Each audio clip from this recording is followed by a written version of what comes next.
A journey of self-discovery, entrepreneurship, and empowerment. How does a corporate executive transform into a trailblazing entrepreneur and advocate for natural beauty? My guest is the founder of Locsanity, Charmaine James. I'm Archibald Gordon. This is Profile.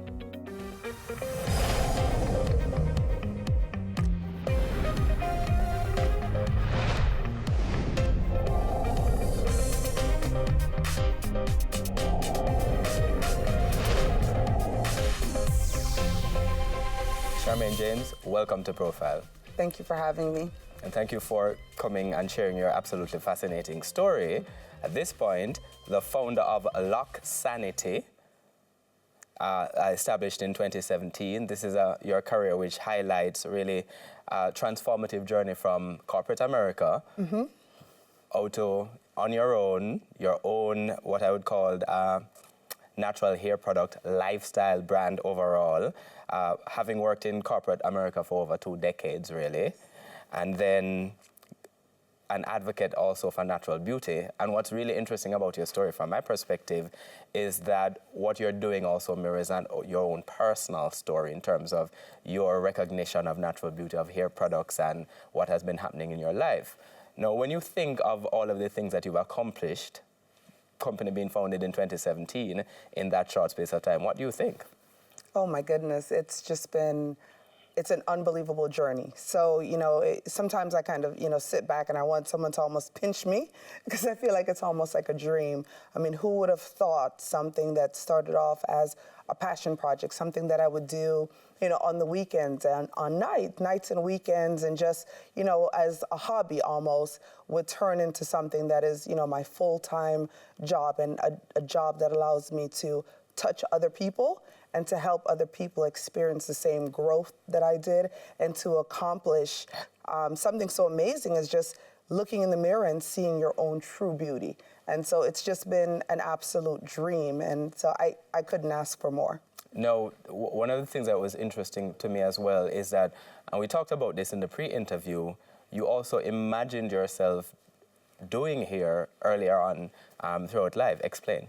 So early on, like most girls, you have every single neighborhood, you have someone in the neighborhood that does hair. Every single one of us, we have someone that, braids hair, does sewing. And so I was that girl. So when I was about 12, 13 years old, I learned how to braid hair because a friend of mine was supposed to do my hair, and she had better things to do. She had other plans. And so, here I am with, my hair looking just like an absolute bird's nest, a mess. And I had to go to school the next day, and, I have the hair, and I'm like, help me, please. What am I going to do? I can't go to school like this. And so she said, okay, I'll show you how to do one. And so she showed me how to do one braid. And, the biggest motivator is stress. And so I went home and I sat there and I practiced, and I was able to do my own hair. And so fast forward, I go to school, and, other people see, and they're like, oh, I like your hair. Who did it? And I'm like, well, I did. What do you mean, who did it? And so it became a little bit of a hustle. It became my little, side hustle, as 12, 13 years old. To be able to make an extra $30, extra $40 here and there, certainly something that was very attractive. And so that's how I initially started to do hair. So I would do the braids, I would do the sewing, I would do all of those things just to make a little extra something on the side. But at that juncture in your life, this was something you considered, something you loved doing, but then you went to your parent, your mother, and she said what? Yes, so I went to my mom. I told her, I said, I want to be a cosmetologist. I want to do hair. Oh my goodness. As you would expect, she was very offended, I'll say that, by the idea. And, I remember her telling me, get your education, is, what she was just the straight answer, because she saw a certain career path for me. She saw me going to school, getting good grades, and, eventually going to college and becoming a professional of some sort, whether it be, a doctor, a lawyer, You grew up first in Jamaica, yes, and then left when you were 6 with your family to go to the United States. Why did they leave? For opportunity. Certainly the one thing that the U.S. does offer is it offers a lot of opportunities.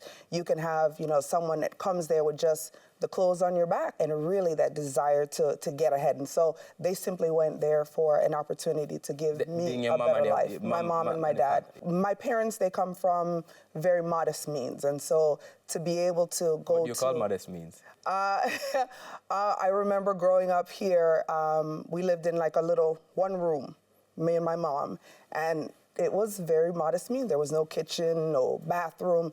We had, oh my goodness, you're gonna get me emotional here.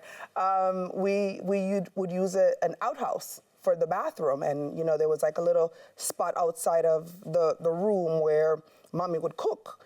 And so very, when you think of where I am now, very modest means, very modest start. And so they wanted to give me an opportunity to be able to, you know, excel. And you're getting me emotional.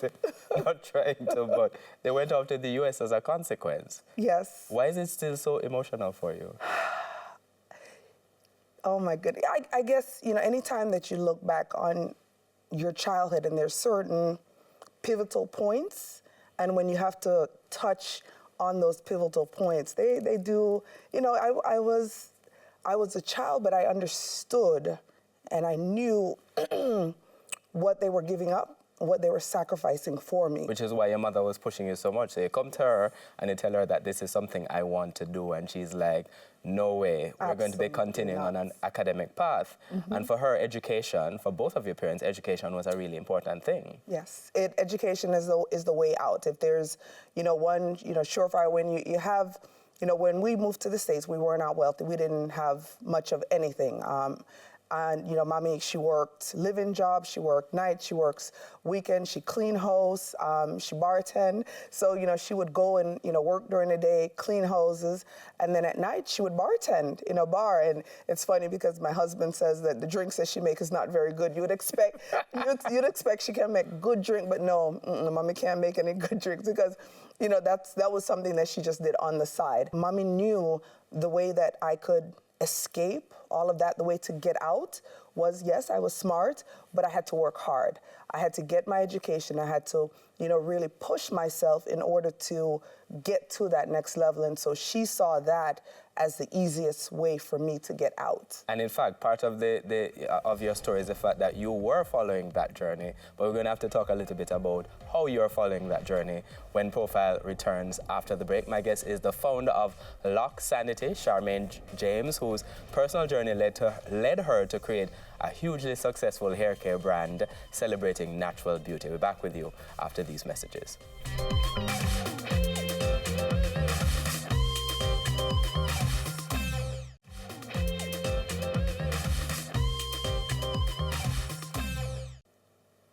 Welcome back to Profile. My guest is the founder of Locsanity, Charmaine James, whose personal journey led her to create a hugely successful hair care brand celebrating natural beauty. US-based, but Jamaican born and bred. And at this point in your story, you're talking about the fact that your parents gave up so much to bring you to the United States and, you know, pushed you a lot to achieve educationally. You went to school in the United States, middle school, high school, what we call elementary school as well. What kind of student were you? I was the student that was just good enough to get to the next level. So if I wanted to really, I could have gotten straight A's, but I know if I got the B's, mommy would leave me alone. And so for everything, I would always get just good enough to get to the next level. And so as far as I was an okay student. I knew I had to do well enough to keep mommy off my back. And I also had to do well enough to get into a good college. And so I maintained a good GPA. I worked hard just for that. And I wasn't, you know, the type of student that, you know, I want to be the top of my class, the head of my class. That just wasn't me. I was saying, yeah, I just want just enough to get to the next level is what I strived for. And at this point, hair care entrepreneur, really. Yes, yeah, but then, IT? Yes. Information technology. Yeah, what a transition.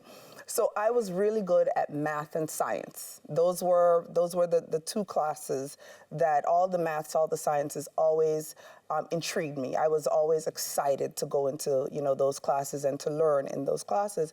And so, when you're looking at, if you're good at those things, there's a few areas that you can go into. Medicine was one, which that wasn't for me. That's what your mother wanted. That's what my mommy wanted, a doctor. She wanted a doctor or a lawyer. And partly because she was a nurse as well. Yes, she's a nurse, and so she wanted a doctor or a lawyer. Wasn't for me. And so the next thing was computer science was the next area, because if you're good in math and science, that's a good place for you to go. And so I started on the path to become a computer engineer. And so, when I went to FIU in the first, That's at Florida International University. Florida International University in Miami. And up until my junior year, everything was going swimmingly. I was doing great. I'm plugging away. I'm taking all the classes. And I remember I was in a class, discrete math was the class, which to this day I still don't even know what discrete math is. Never heard this name. And I was in the class, and I remember sitting there, and I look left and I look right at the two people I was sitting next to, and I'm like, I can't spend the next 40 years here.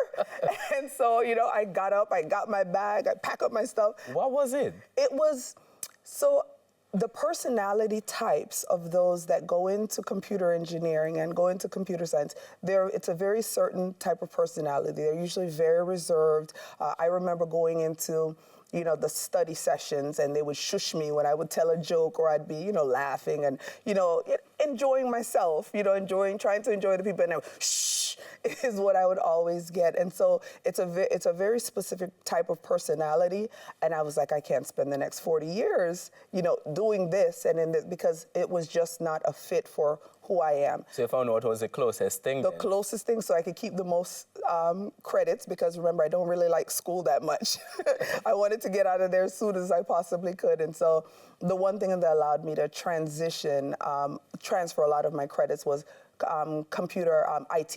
So I went from computer engineering over to IT, which is a business degree. It's under the School of Business.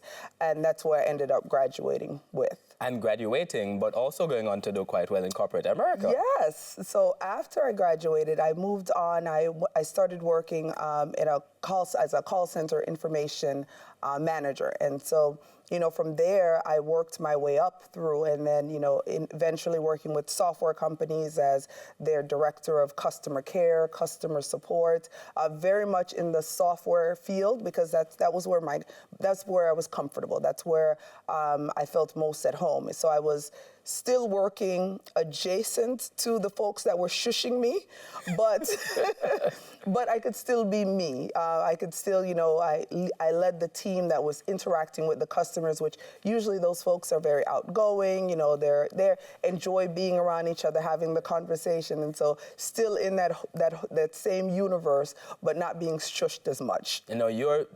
For context, I think we forgot to say that your family had moved to Miami, had moved to Florida. And so these jobs, when you went on to go to FIU and then went on in your corporate career, you were also in Florida.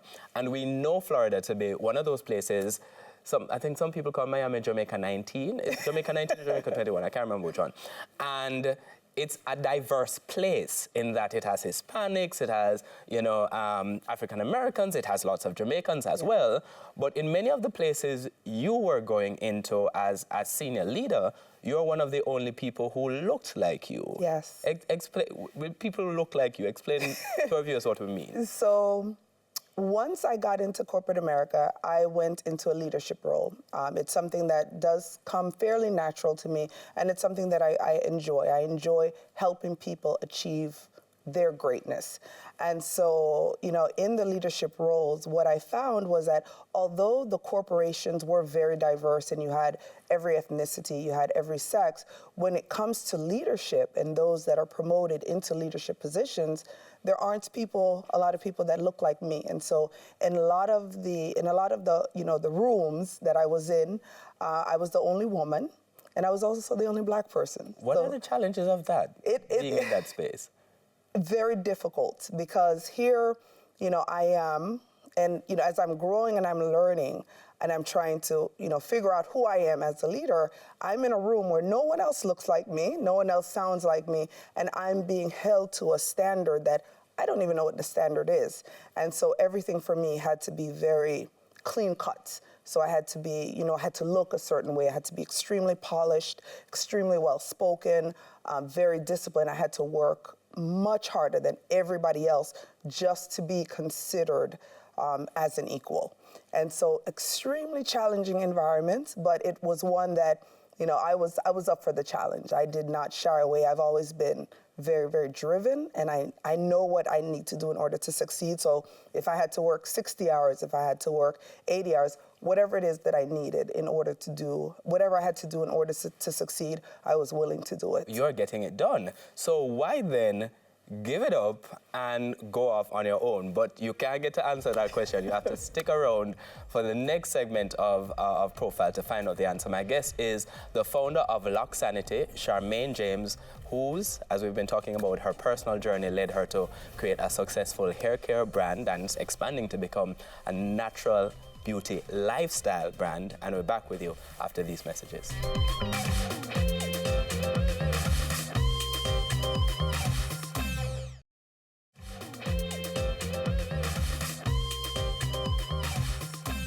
Welcome back to Profile. My guest is the founder of Locsanity, Charmaine James, who at this point in her journey, you have been succeeding despite the different kinds of challenges in corporate America. So what is it that led you back to, that sort of childhood love for hair? So when I have 3 children, my husband and I have 3 children, and when our 3 children are born, Alicia, Alyssa, and George are my children. The first 2 are girls. And so when my girls were born, I remember the struggles that I had as a child with my hair. When I migrated to the U.S., one of the first things that happened is my grandmother permed my hair. After she permed my hair, of course, the hair wasn't, cared for, and it fell out. So I was bald-headed. And so, here I was in a new country, learning the culture, everything, trying to adjust. And, I'm walking around looking like a little boy. And so I remember those struggles and what I went through. And so when my daughter was born, I didn't want her to experience any of that. I wanted her hair journey and her love of herself to be something that, she's given and that she just grows up with. And so I went natural. And when I say it was a journey for the ages, if I've ever thought that it was going to be easy, I must have been lying to myself. What was so difficult about it? Well, so growing up, we were never taught how to care for our hair. So the hair as it comes out of your scalp, curly, I was never taught how do I shampoo it? How do I condition it? Something as simple as how do I detangle it is something I was never taught. The only thing that happened, you put a perm in it, and it's straight, and you deal with it that way. So here I am, I had to learn I had to learn for the first time, actually, how do you care for loose natural hair? And caring for loose natural hair is completely different than how you care for permed hair. And that's what gave you the business idea? Yes, so that's where it started. So once I went to the loose natural hair, I found out very quickly it wasn't for me. So I am very, very tender-headed. So I would sit there and I would try to comb it, and I would be in absolute tears. So here you have a grown woman sitting in her bathroom trying to comb her hair, and she's crying like a 2-year-old. And so I said, you know what, I have to find something else. This is not going to work for me. I found I continued research, and then I found locks, or commonly known dreadlocks.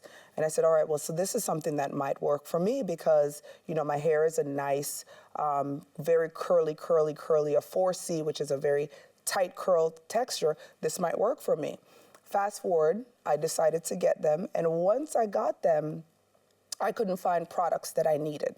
And so this is where, you know, it put me right back on my hair, my love of hair, and the journey that I've been on since I was 12, 13 years old. So when I couldn't find the hair care products that I needed to care for my hair, you went and made your own. I did just that, because, you know, they say black women were magical, black girl magic, and so I made my magic.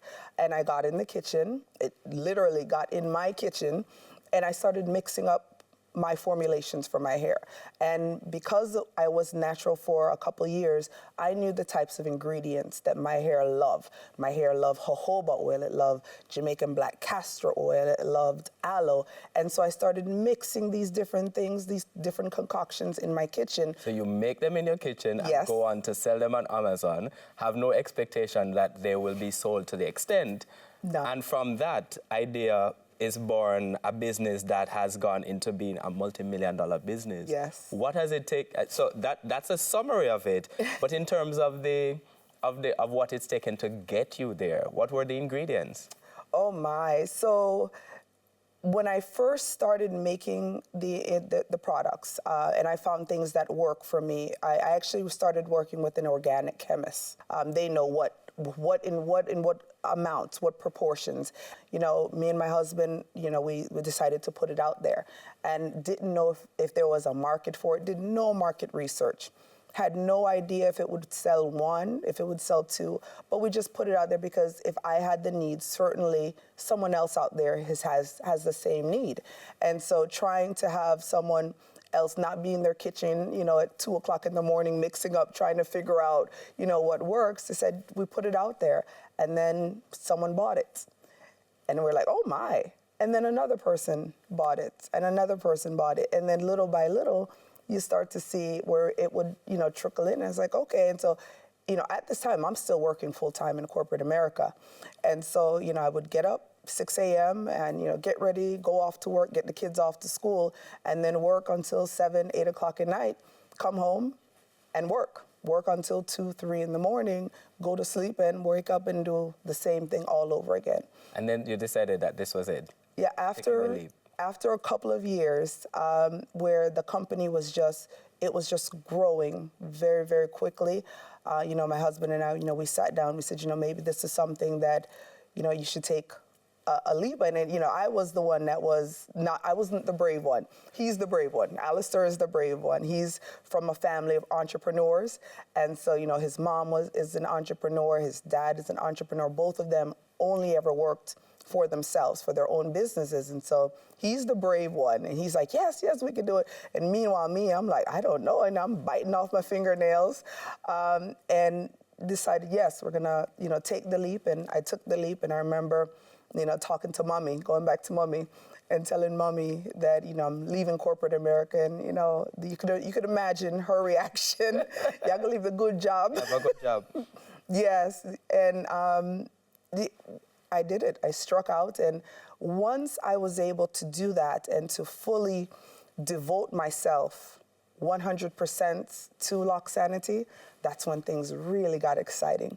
And once I struck out with Locsanity and I started to do my own thing, every single job that I ever had, every position, every opportunity, it's as though I was being trained and I was being prepared for Locsanity. Full circle. Full circle. Charmaine James, thank you so much for sharing your absolutely wonderful story. I know that you're going to be back at some point on Profile to share even more as you continue this journey, continuing to expand your company to see what the limits are.